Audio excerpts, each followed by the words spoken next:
So we're going to cover support and resistance and Fibonacci here.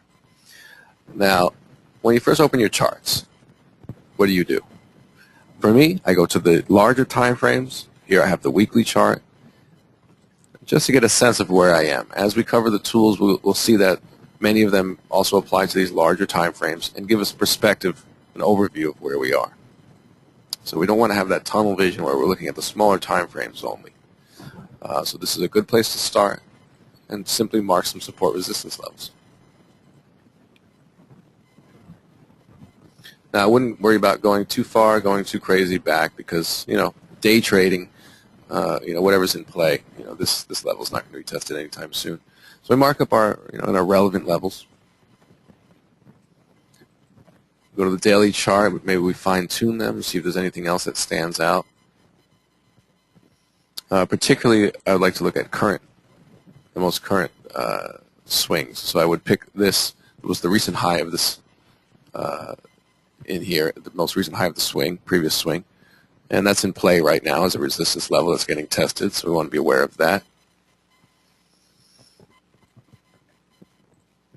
4 hour. Seem to have most of it covered. Tighten that up a little bit. So that's our simple support resistance. And we have some levels marked as we go through the day. If we were looking to take a trade, of course we would have these levels. Consider them if they're getting tested, consider them for a few purposes. What stands out here, and I'm just at a live chart, happens to be January 24th, 2014. And also I particularly like these levels. Well, I would mark this either way because of this resistance. But if you notice, it's also support in the past. It's also weekly pivot. It's also S1. So there's a lot of confluence, as it's called here, where much of our analysis, our support resistance, is telling us that is a key level. Now we're not anywhere really near it now. In the future, if we were to come down to this point, of course we would consider that potentially a strong support and use our analysis to judge what is happening at that point, if we can expect a bounce or a break. So information can come from that. And of course we have our daily pivot and our other levels. So starting with support resistance, I also might want to throw in this one, which is a previous resistance, but it did get broken. And now one key thing about support resistance, now it's very simple and you may be already doing this, but something that a lot of traders overlook is that previous resistance becomes support. Previous support becomes resistance.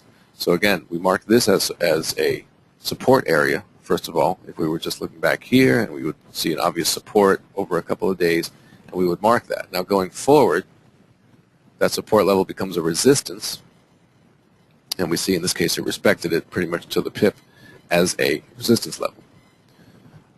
So that is a big part of support resistance that people tend to forget about. Again, this may be an area.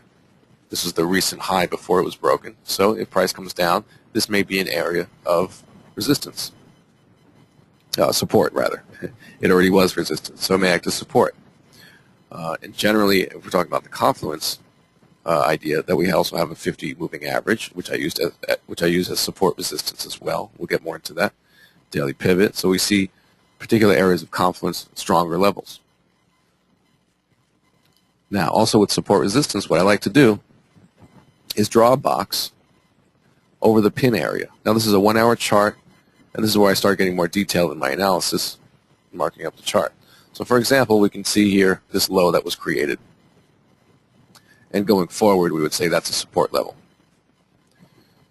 Now, let's draw a box from our menu, rectangle. And the idea is to simply cover the pin areas and separate the pin or the wicks of the candles, right, from the bodies of the candles.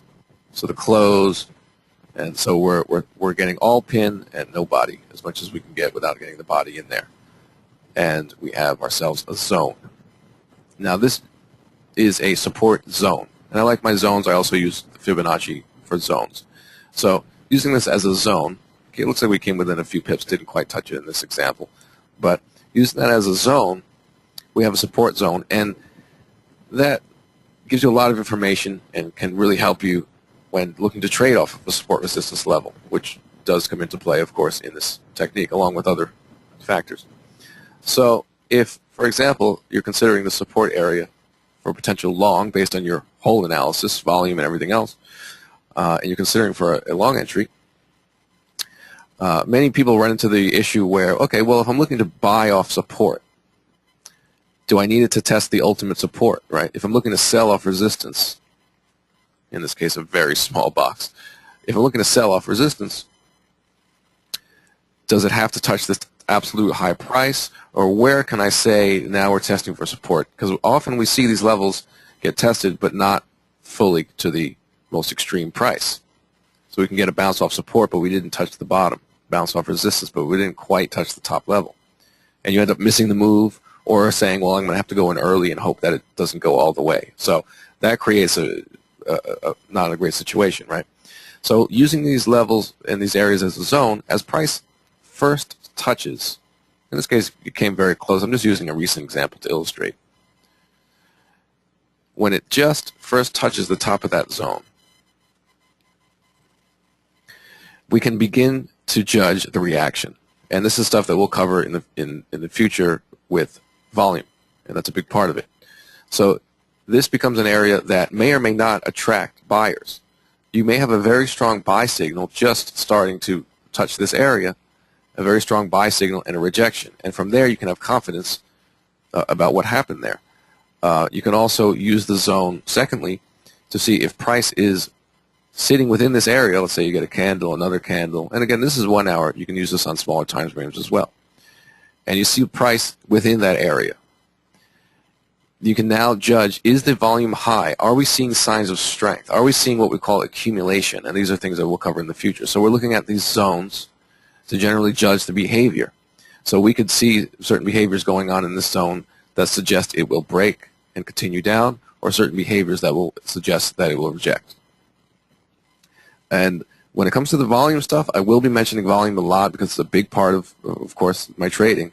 But getting into the details of it is something that we're going to do after we cover these tools. Of course, you could always skip to it. So, looking, I'll give you a basic idea with a lot of this volume stuff, which is, in this case, we're expecting a bounce off of support. We would look for high volume, what we call stopping volume. So again, if we're within this area, and we can also look in the smaller time frames. Right now, we're just on the 1 hour, but I also use the 5-minute, most common combination of the 5-minute and the 1 hour, and occasionally the 15-minute. As far as this real in-depth analysis, I'm not going through all the time frames. Pretty simple in that way. So it's all just different ways of looking at the same thing, and these smaller time frames can give us a more detailed, up to the minute sort of view of what's occurring within these zones. So we'll get into that more with VSA as far as what we need to see. But generally, the idea is that the lower prices are attracting buyers, and those that are looking to buy off support would be buying into selling that's bringing price into that area. That would create more activity and higher volume. And professional buy activity in particular would create more volume, more activity in the market in the way in which they enter, that we'll talk about more. So we are looking for particular behavior. Also with support resistance, something we'll talk about more is, when do we consider it broken? With a candle closed below? Well, potentially. But there's also a very common pattern that occurs in the market, which is a fake breakout. So we'll cover that stuff as well. Okay.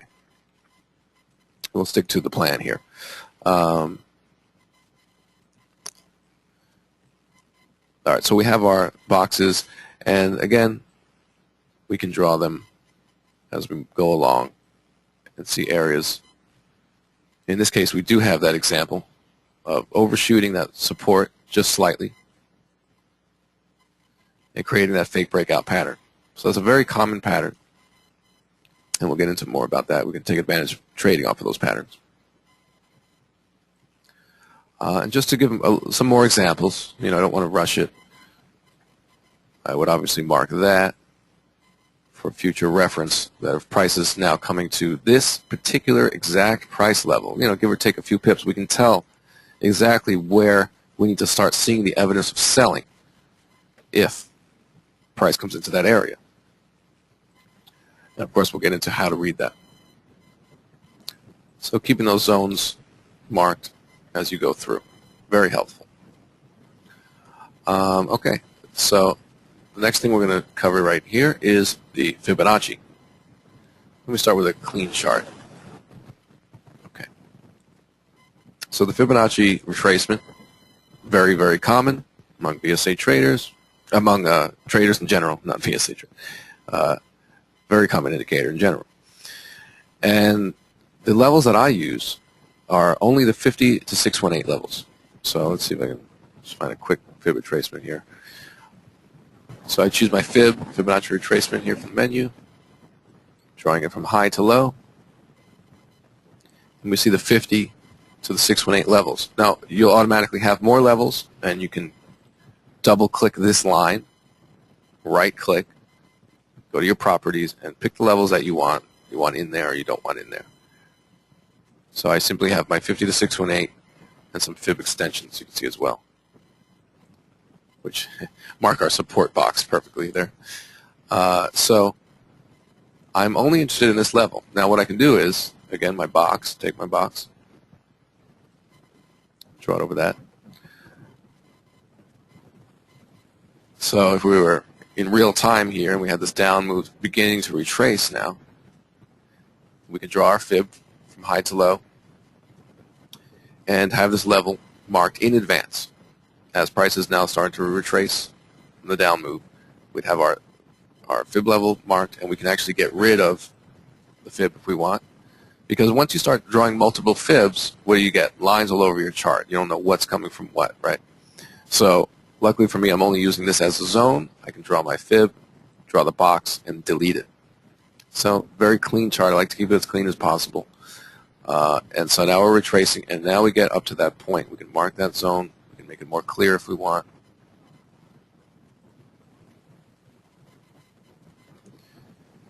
And you can see just a clean recent example of similar to how I explained the higher volume rejections are more typical what you want to see for a setup for much of the setups we'll be covering.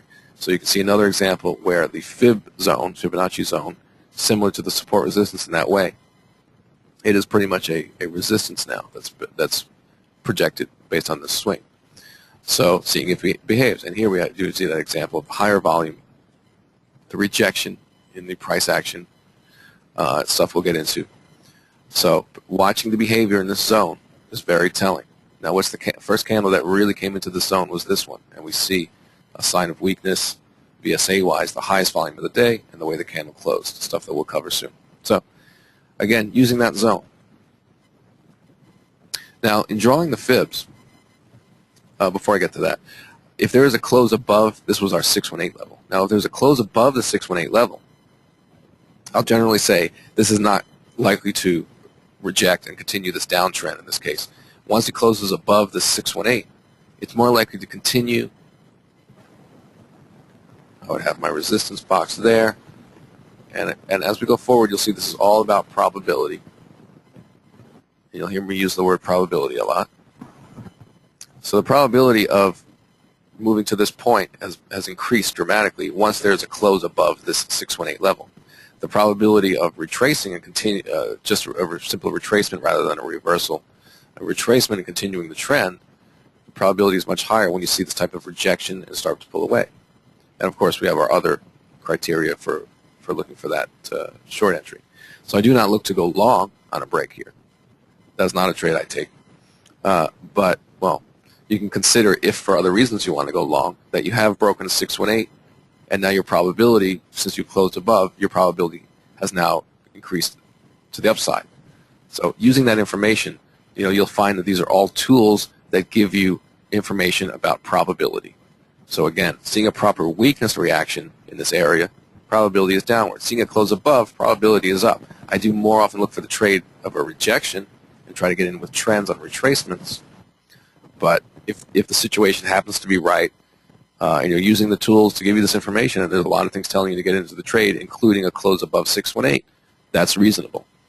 So like I said, you're not trading like a robot. You're trading using these tools to judge probability. You're going to be taking a lot of the same trades I'm taking, but some maybe not. Some you'll say, well, I like the fact that this is telling me this is telling me this is telling me this, and I see that there's a good probability for this to happen, and may not be something that somebody else may consider. So, but it is black and white information as far as what the tools are saying and how to use them. So we have our information about how to use this. As also drawing the fibs. Now, This is a perfect example here because some may draw the fib here, right?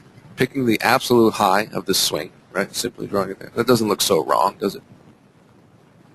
But the idea is, and I don't do that. Notice I drew it from here, or here, whatever is slightly higher, maybe that one.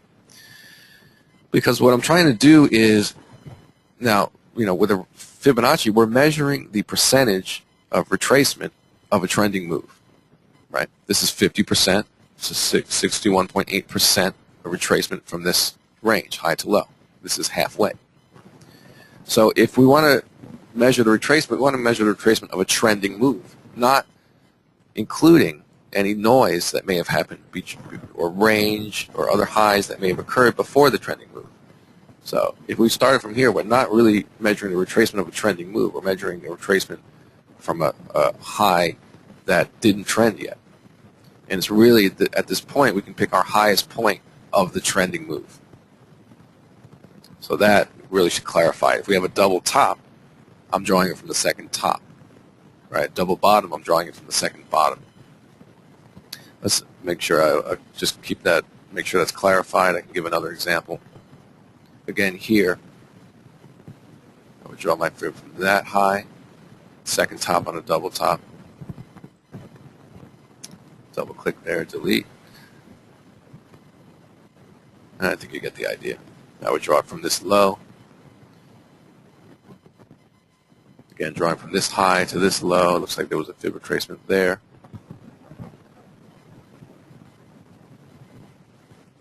Okay. Now, it's hard to overdo the fibs, as I say. And again, you can just draw your boxes and get rid of it. So now let's go to these larger time frames and see what's happening with our fibs here. And we can see a 618 level here, 50 rather, that rejected price to the pip, basically. And this is off of a daily chart, a huge move. Now, this is a 5-wave up and an ABC retracement, and that's something that we'll get into. So you can draw them in larger time frames, and then you can go to the 5-minute chart, right? I'm sure we'll just find a recent one. They're all over the place. And here's the fib retracement there. Okay, look at the behavior. And we see the highest volume in a little while. We see volume starting to pick up. We'll get into the details of that. And look at the price rejections, how it's not able to close, how exact that level is. I just picked this at random. So this is repeatable stuff, very clear, very solid information you're going to get in these areas. You see the pins, the rejection. What does this tell us? Every time price moved into this area, there was selling. Now, who sells when price is moving up? That's how smart money operates. The herd, the crowd, they chase. So this is redistribution, and that's stuff that we'll get into. So that's tracking the professionals, and that's a tool they use. Mostly computers at this point, which is perfectly fine. Computers are clean, they're repeatable, they repeat, they're accurate, they're predictable. It's like playing a video game against the CPU at this point, you would have to say, with all the software and computer-generated trades. And again, that presents a weakness in itself because, and it's a funny example, but if you think about video games, and you get to those old school video games, I'm old, you get to the end of the level, right? You have to fight the boss. It's really hard, right? How do you end up beating the boss? Because you're outsmarting it, because it's a computer. It's doing repeatable patterns over and over again. And you find that little niche where, okay, when he swings this way, then he's vulnerable to this. I just have to wait. Every time he does that particular move, I get him. And I just have to be patient and wait for that vulnerability. But it's clean. It's repeating over and over again. So if you are familiar with the games that have that sort of stuff, so you get the idea either way. So again, the fib and the support and looking at those, the way price is behaving within those particular levels is very telling. Now, that's everything I wanted to cover in this video. I'd like to take a second before I end it, just so I see if I can think of anything else. But no. This is a case you see where the support was tested, but not the ultimate low. So again, if you were, for other reasons as well, looking to buy off the support, and it didn't quite touch the bottom, you may have not gotten in, you're not sure what you're doing. But if you see this type of reaction, that's just buying came in. Now, of course, we had more weakness in the background, and we would not want to be buying in this situation, but that's just an example. So, volume is really going to be guiding us as far as what support resistance levels, what Fibonacci levels that we want to trade and expect a rejection of. And generally, when price is moving up, I'm looking to sell. Price is moving down, I'm looking to buy. That's the VSA way. But it doesn't mean we're counter trend. In this case, we see a strong down move, lower low. We'll talk more about market structure, and the lower low is made here. Also, the 50 moving average is a nice indication of trend. So a few things to point us in the direction. And as price moves up, we're considering this a retracement. And we're looking to sell as price moves up and continue the trend if that setup comes around. That's because that's what smart money does. That's how they operate. We see this perfect example here of them selling into the up move. So volume is going to guide us and tell us if we're looking to take that trade at all. We also will cover some patterns and stuff. Okay, so that's it. Let's move on.